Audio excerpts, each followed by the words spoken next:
Hello and welcome back to Truth, Lies and Hair Ties.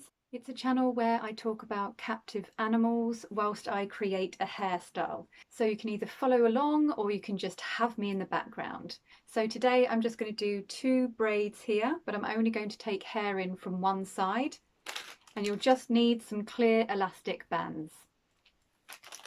We will decorate the hairstyle, but that'll be much later on.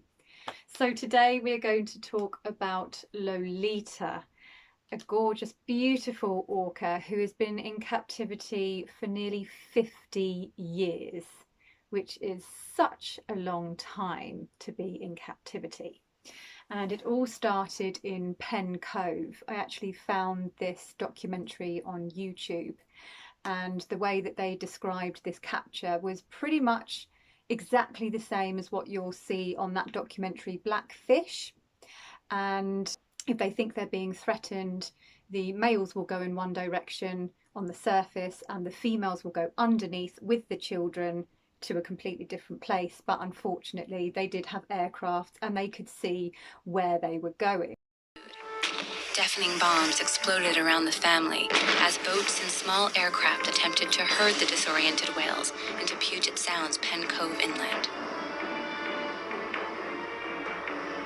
Attempting to protect their young, mature whales instinctively split into two groups and sent decoys to distract hunters from the infants and adolescents. The decoys tried to lead the hunters on a wild chase away from the pod, but pursuers were relentless, hurling nets into the water and trapping the panicked family in Pen Cove inlet.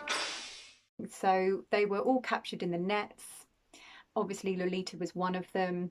Now in this documentary it does say that she was about 6 years old, but other places on the internet said that she was only 4. But I'm inclined to believe that she was 6 years old because that was actually told by a marine biologist who had been following her for many years and knew a lot about her. So I think perhaps she was 6 years old. That whole scene was awful. Again, it was putting bombs in the water, getting them to the place where they wanted them to be, dropping the nets. Apparently there were 4 youngsters that died, and a mother got trapped into the nets trying to get to her baby, and she also drowned as well. So I think in the end there were 7 youngsters that were captured.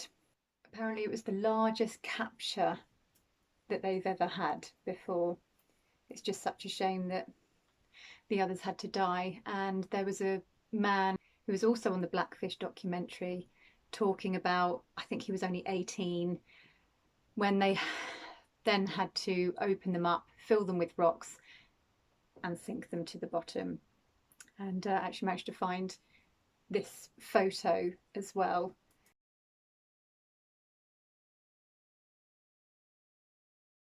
And in the documentary there are 2 local ladies that must have been living nearby. She said she could hear the cries. She doesn't know if it was the parents crying or the babies crying, but she said it was just loud. There was a group of people that even contemplated going out in small boats, like in the dark, and trying to cut the net and set the orcas loose. But they were being guarded all day and all night by people on the boats with rifles. Very loud, very distressing. She said it looked like some sort of prison because there were just lines and lines and lines of nets, and obviously these whales were terrified, they were struggling, you know, it wasn't easy to get them onto the boats. Everybody that remembers it will tell you that. So all in all, not a very nice ordeal. So I'm just going to show you a picture of Lolita's tank. So this is pretty much what the animal activists first began talking about. And it was the size, because legally it's supposed to be 48 foot for her to swim to the other side, but of course there's this viewing platform, or you know, where the trainers are. So in order for her to swim from one side to that viewing platform, it's only 35 feet. And then I think lengthwise it's 80. And then the depth of it is 20 feet. And I thought, well, wouldn't it be interesting just to find out how, large or long Lolita is? She's 20 feet. And there was a former dolphin trainer who said he went in to feed her, and as her head popped out and he gave her some food, her tail was on the floor. And I just thought, wow, so she can't even really dive because that's so shallow. So it was illegal. Her tank was actually illegal. But did they do anything about it? No. And this was to protect animals. That's why they have these things in place. And yet, no. So she was sold to Miami Seaquarium for just £6,000. But I guess in the 70s that was quite a lot. Because that's when she was taken. I think it was 1970 actually. And that was actually quite a popular sea aquarium for quite a few years, because that was where they filmed the TV series Flipper, which I will do an episode on because I think that would be quite interesting. And I used to watch Flipper quite a lot, and there was a trainer who actually captured in the first year that he worked there more than 100, and he actually turned into an activist in the end. Capturing her and dragging her kicking and screaming into that concrete box is simply wrong. What a violation of nature, and what hypocrisy to say we're capturing these dolphins and bringing them to the Miami Seaquarium or SeaWorld or some other park so that we can teach you respect for nature. Come to the place where whales and dolphins fly, where creatures lurk, and where the forecast for fun is always scattered showers and 55 degrees. Miami Seaquarium, your window to the world of the sea. What is that? He was actually told, oh, could you come back and work for us because we've now got a whale. Apparently he was only there for a few days before he realised that this wasn't right, and he didn't want a part of it anymore. So that's when he left, and he decided after that to rescue these animals and set them free instead of capturing them, because a lot of these trainers obviously were very young at the time. And it was in 1998 that the Humane Society of the United States filed against the size of her tank. But the federal government failed to enforce the Animal Welfare Act. So you just think, well, what was the point in having it in the first place then? When she first arrived, she was with another orca called Hugo, and they were together for 10 years. I think they did fall in love and mated many times, but unfortunately they didn't have any offspring. But after 10 years he died and she was on her own. And I read that apparently she hasn't seen another orca since 1980. So Hugo was the first and last friend that she had. They did put in, I think, like a few dolphins here or there, maybe to do shows or something. But that is pretty much it. The last time she saw another one of her kind. So there was this guy called Jerry Powers, who was the publisher of Ocean Drive, which was a very popular lifestyle fashion magazine. And he came up with an incredible idea. He'd obviously been following Lolita's story and, felt quite sad, I think, because of what was going on. And so he went to Arthur Hertz, who pretty much was the director of the park and pretty much owned Lolita, and said, I have a proposition for you. I will give you $1 million to ensure her freedom. And what we could do after was, well, there's loads of possibilities, because he found out that her policy, if she died, was only $1 million. And he was not only offering $1 million, but he said, we could create a movie. You know, we could move her into a sea pen and keep everyone updated, you know, have little movies about how she's doing, how she's getting on. And so there's actually, not only can she be set free, but there's also money that they could make off doing that as well. I mean, he just wanted to give Arthur every possible reason to, you know, set her free, which I think was a very generous offer. And he turned it down. I don't think it was done maliciously. I think he just didn't want to get rid of her. He just liked her. He, you know, thought, well, she is bringing in a lot of money, which is great, so why would I get rid of her? And maybe he did feel like he had some sort of attachment with her, even though it might not have been healthy and not in her own interests. I felt like he was saying, look, she's my toy and no one else is allowed to play with her. End of discussion. And apparently that's the last interview that Jerry ever had with Arthur, because he just, you know, shut him down. But that wasn't the end of it for Jerry. He actually put his time, money and effort, I think it was about 2 years, to, you know, set up a petition and actually put it in his magazine, you know, let's try and get this whale freed, or, you know, at least into a better facility or a sea pen or something. And I think it was amazing that he dedicated 2 years to this project to, you know, get it out there. And Jerry knew quite a few celebrities. As you can see on this letter, it was signed by Sir Elton John.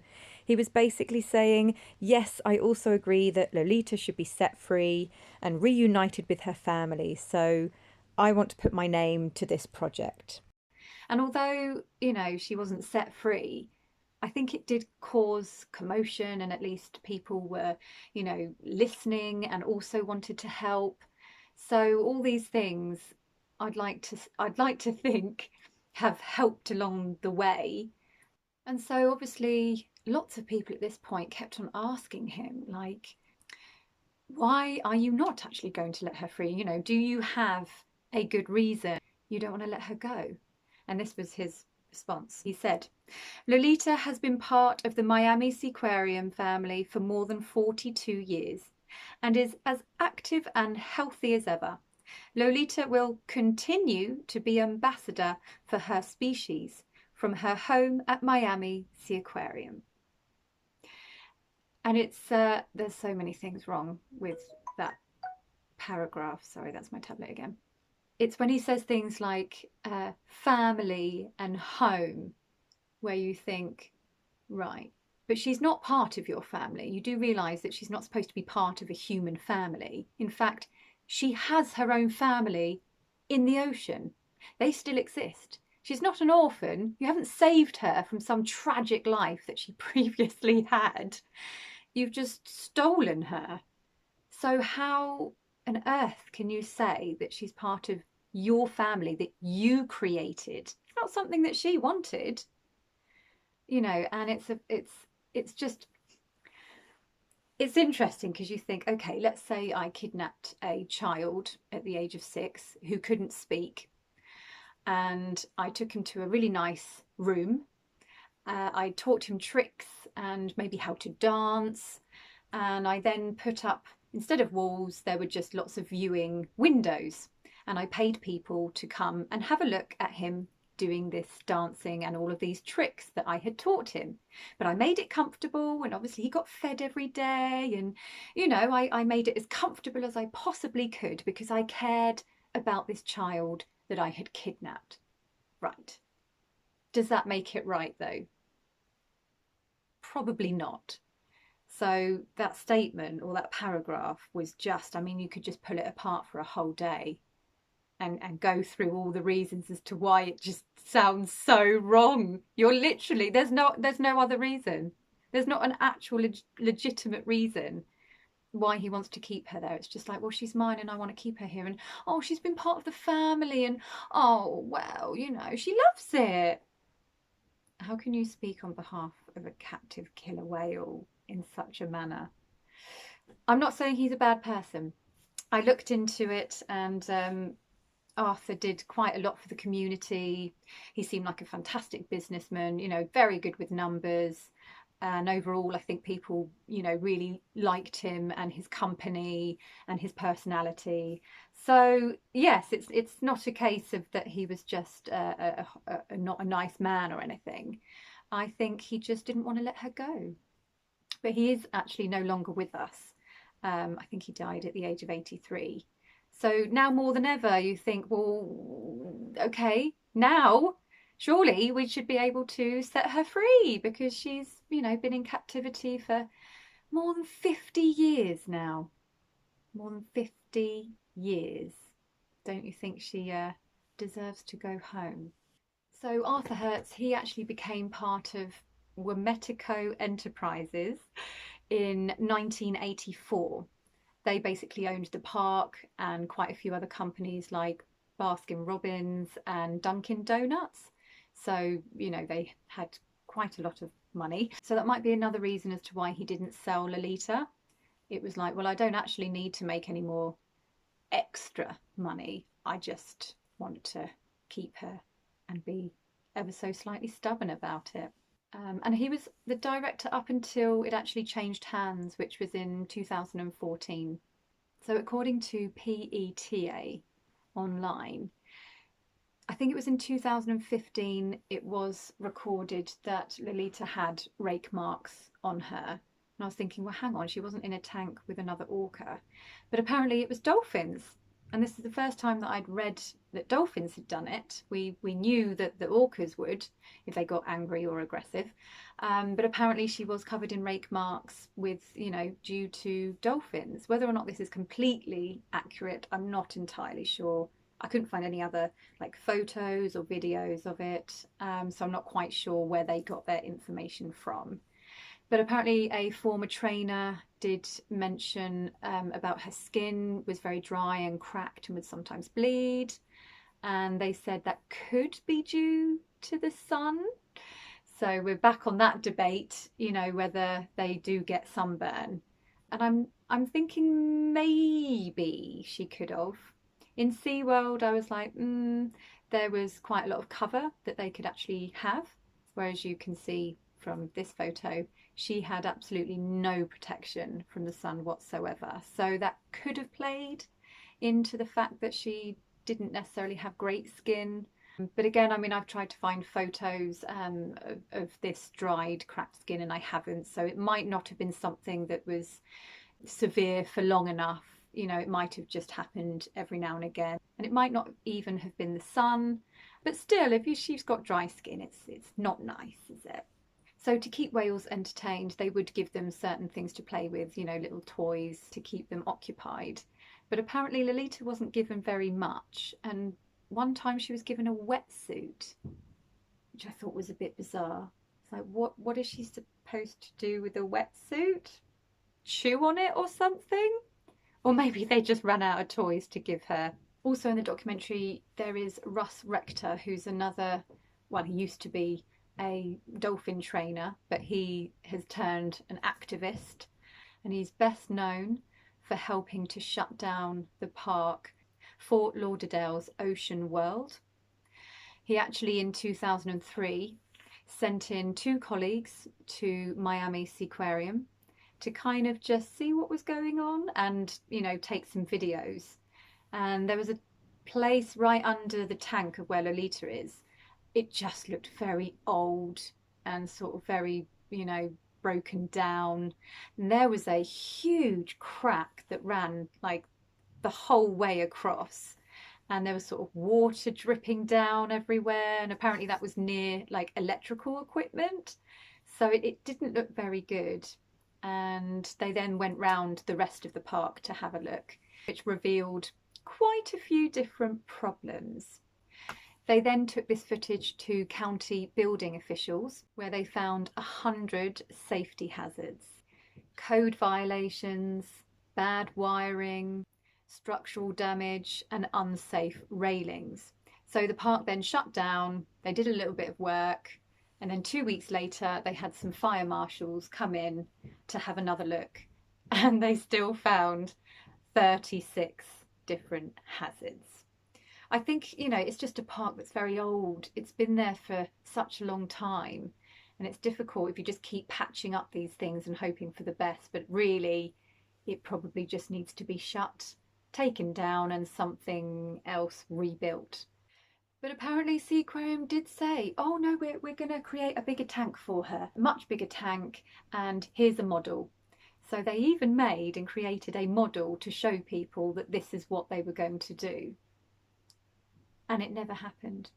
Apparently they didn't even really have the money to do it. So I'm not sure what this old dusty model was trying to prove. Like, well, let's just pretend that we're going to do it for a while, but then in the end, you know, not. So now the big question is, when will she be released? How can she be released? We want her to be released. It was actually the movie of Free Willy, when that came out, that obviously drew attention to Keiko, but it also drew attention to Lolita because she'd been in captivity for such a long time. And that's why people also were thinking, well, hang on, you know, I think she also should be set free. Now, they did say they had issues with Keiko because obviously they didn't know where his family were and they never found them in the end. Sorry, it's a bit fuzzy. Hopefully you can read it. So, whilst we're on the subject of Keiko, I came across this. Apparently, Miami Seaquaruim had asked for Keiko to be put back in captivity. So this is after he had been released, after all the time, money and effort spent in releasing him. This little aquarium thought that they would have a chance in putting him back into captivity. Needless to say, it did not work.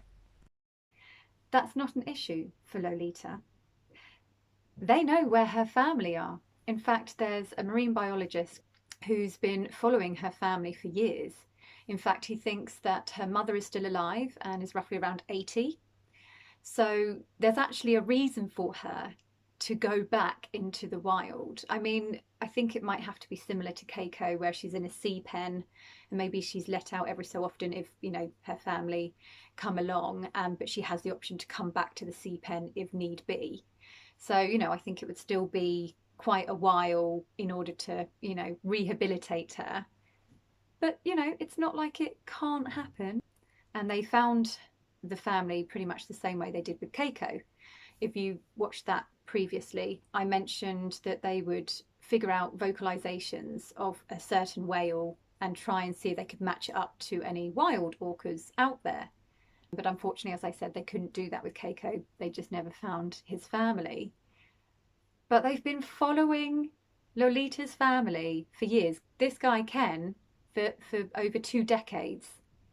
And so he's been working so hard, like, oh, how would it happen? How would it work? How could we get her back again with the family? You know, he's been thinking about the logistics for years. So it's something now that just needs to happen.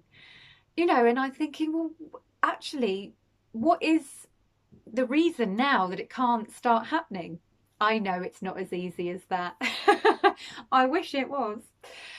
But if you would like to see her, you know, freed, or at least give some sort of support, I did find there's a Lolita page, actually. It's just called Save Lolita. It's got loads of information about her backstory, about their plan, you know, maybe what they could do. And right at the bottom, it shows how you can get involved, maybe people that you can message.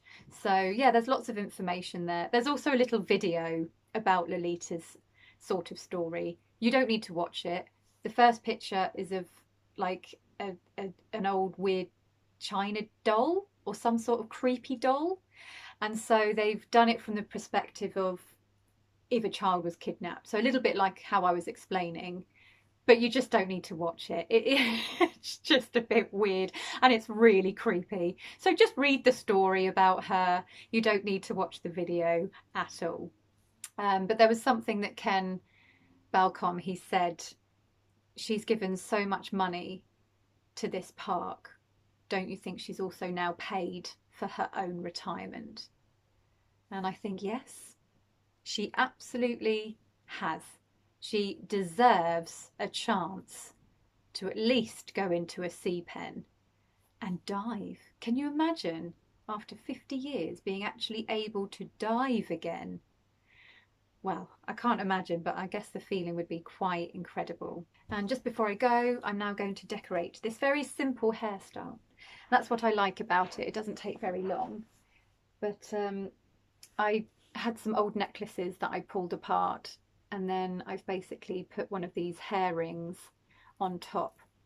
So it looks something like that, and this hair ring like that will just go onto one of the braids.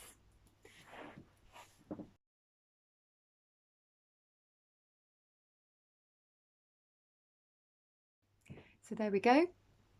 That will look quite nice in the light as well, be quite shimmery. And what should I put on the other side? I'm going to put this one on the other side, which is sort of like a, I think it's copper. I'm going to put that here.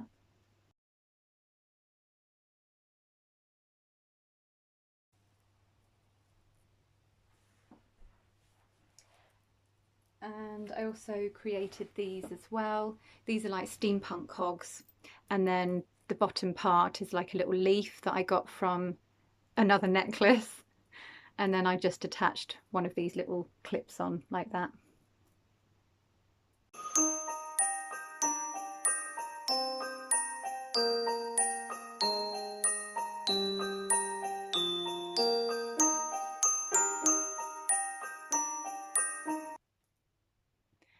And then I'm going to put these ones on. So this was actually not from a necklace, this is just a chain, because all of the necklaces I couldn't find chains that were long enough to sort of go to the bottom of my hair. So I actually just got this from a nice long chain, and hopefully it's just about the length of my hair. It comes just to there, so that's a little bit better.